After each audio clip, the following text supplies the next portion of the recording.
पीपलदांव, जहां बंजर जमीनें और सूखी फसलें किसानों की किस्मत तय करती हैं।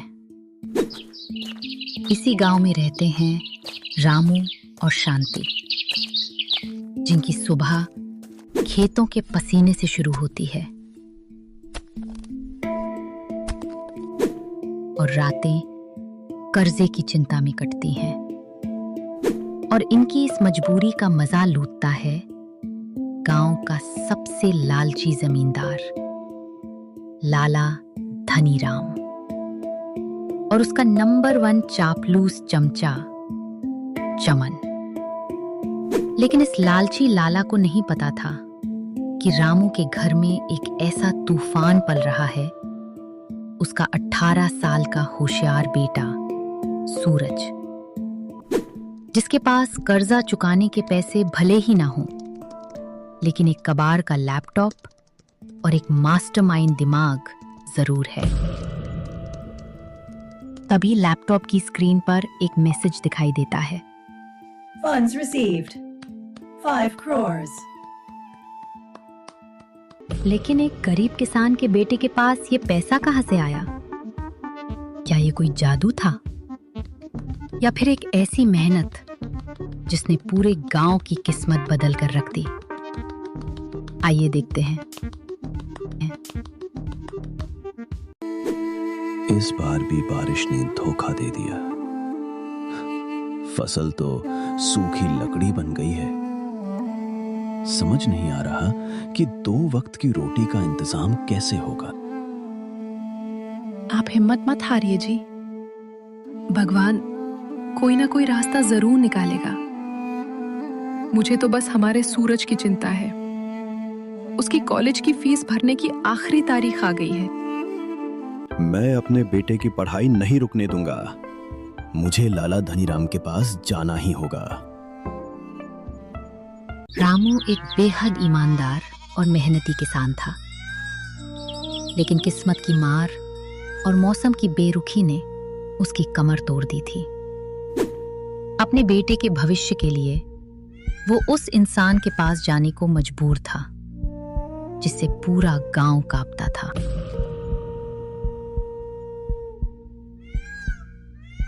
लाला धनीराम एक बड़े झूले पर बैठे हैं और चमन उन्हें पंखा कर रहा है। तभी रामू हाथ जोड़कर अंदर प्रवेश करता है। आओ आओ रामू, क्या बात है? आज कैसे इस गरीब लाला की याद आ गई? लाला जी, फसल बर्बाद हो गई है। बेटे की फीस भरनी है। मुझे 20,000 रुपए का कर्जा चाहिए। 20,000? अरे बाप रे, इतना बड़ा रकम। चमन, जरा हिसाब तो लगा। मालिक, 20,000 पे 10% ब्याज, मतलब हर महीने 5,000 साल का। अरे ये तो कैलकुलेटर से बाहर चला गया मालिक। चुप गधे। सुन रामू, पैसा तो मिल जाएगा, लेकिन ब्याज 15% लगेगा। और अगर 6 महीने में नहीं चुकाया तो तेरा वो खेत मेरे नाम हो जाएगा। बोलो, मंजूर है? रामू हिचकिचाता है, लेकिन फिर सूरज के बारे में सोचता है। मंजूर है लाला जी। रामू कागजों पर हस्ताक्षर करता है और पैसे ले लेता है। रामू फिर पैसे सूरज को दे देता है। सूरज बेटा, ये ले अपनी कॉलेज की फीस। अच्छे से पढ़ना बेटा। तू ही हम सबको इस स्थिति से बाहर निकाल सकता है। जी पिताजी, मैं बहुत मेहनत से पढ़ाई करूंगा। सूरज जानता था कि सिर्फ खेतों में पसीना बहाने से उसके पिता का कर्जा कभी खत्म नहीं होगा।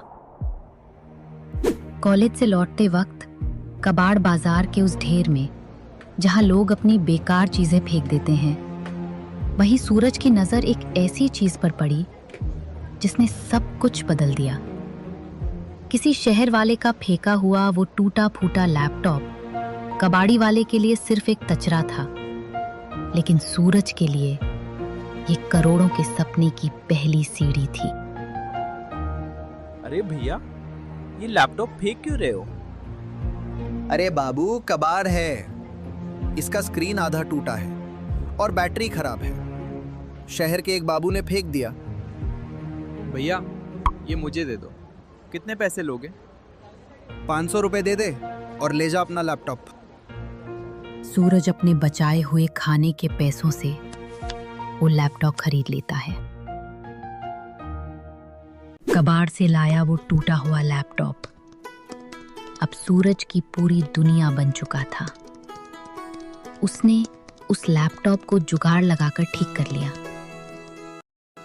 दिन भर कॉलेज में पढ़ाई करता और जब पूरा गांव गहरी नींद में सो जाता, तब सूरज की उंगलियां कीबोर्ड पर जागती थी। उसके पास कोई बड़ा टीचर नहीं था, बस खुद कुछ बड़ा करने की एक बेतहाशा जिद थी।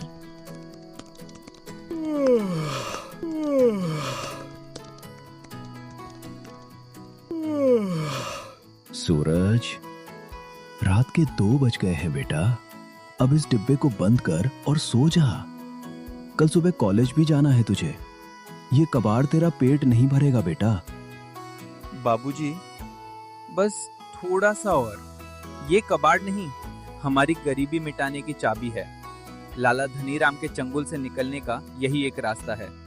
आप बस मुझ पर थोड़ा सा भरोसा रखिए। अगले कुछ महीने सूरज के लिए किसी तपस्या से कम नहीं थे। कॉलेज का वो फ्री वाईफाई अब उसकी सबसे बड़ी ताकत बन चुका था।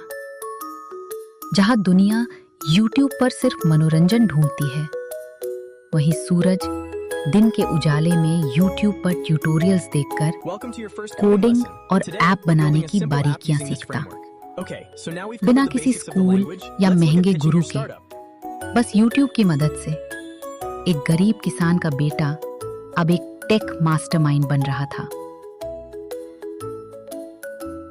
अच्छा, तो अगर मैं कोड की इस लाइन को यहाँ जोड़ दूं, तो सर्वर सीधा मंडी के रेट दिखाएगा। अरे वाह, रन हो गया। ये तो काम कर रहा है। सूरज की ये रहस्यमयी रातें गांव के सबसे बड़े मगरमच्छ लाला धनीराम की आंखों में खटकने लगी थी। इसीलिए वो सूरज की जासूसी करने के लिए अपना सबसे वफादार नौकर चमन को भेजता है। चमन, जा और पता लगा करा कि आखिर रामू के घर में क्या खिचड़ी पक रही है। चमन चुपके से खिड़की के पीछे छिपकर सूरज पर नजर रखने लगता है।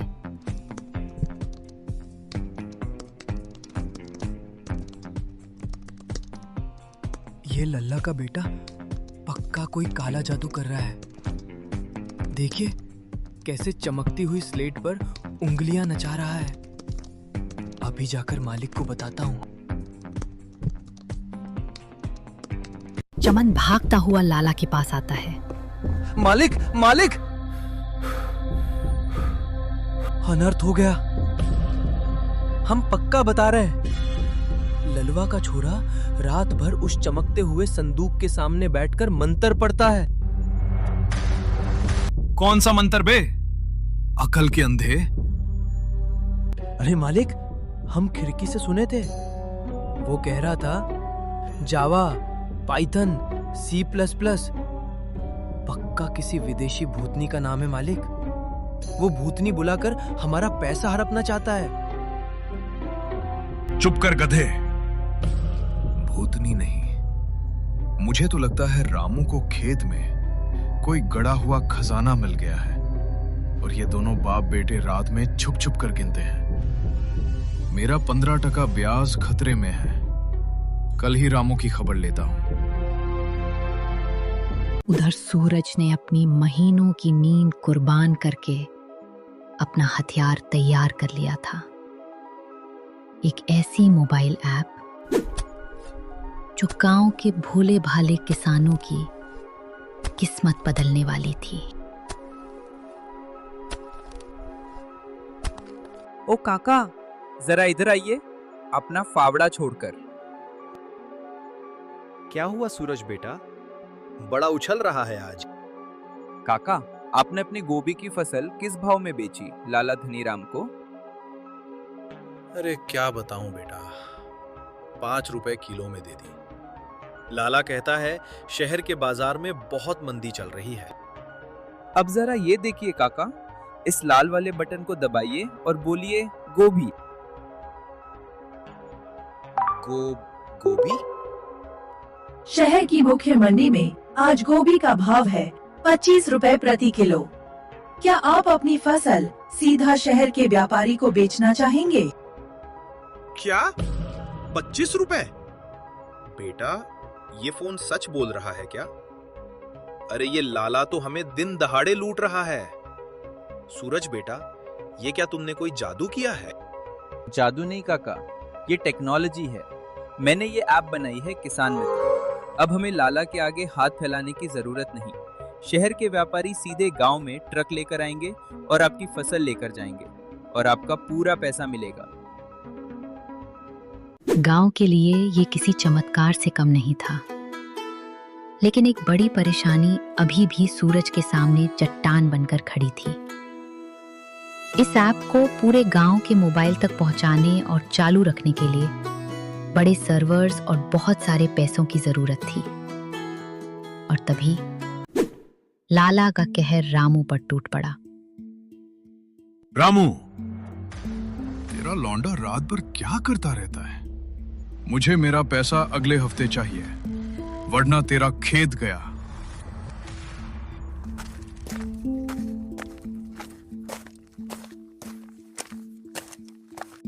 घर के बाहर रामू और शांति बहुत घबराए हुए बैठे हैं।